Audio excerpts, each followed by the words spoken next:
Kilgore College held a 9/11 remembrance ceremony at their fire academy today. And as KLTV7's Jamie Boyum reports, they chose this day to unveil a collection of antique firefighter helmets donated to the college that are now on display at the fire academy. A lot of things come to mind with the word collection, but firefighter helmets is not at the top of the list. But for former firefighter Eddie Hadaway, it was a no-brainer. I've always been interested in other fire departments, how they operate, so I started collecting the helmets when I was Kilgore Fire Department. Director of the Kilgore College Fire Academy, Johnny Zachary, says the antique helmets came from around the world.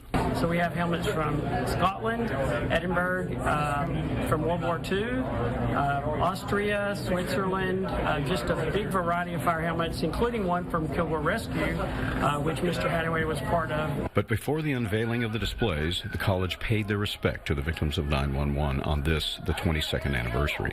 They held it in a 130-foot hallway at the fire academy because, as Zachary explains, the distance between the twin towers was 130 feet, and first responders needed access to each building, so they started using the hallway or the corridor underground that was 130 feet.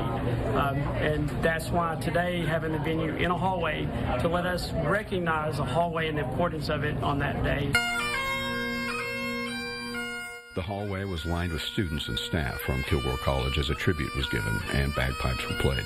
And then the 13 helmet collection was unveiled. Each country up to recently had a different style of helmet. Now in Europe they're pretty much the same Euro helmets, and I have some of those in my collection also.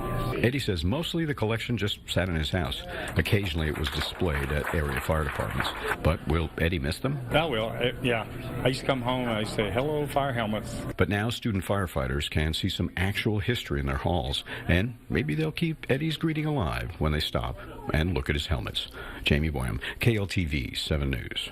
And hello helmets. Hadaway says he did not want to see the collection sold off. Instead, he wanted them to be appreciated, and now they will be.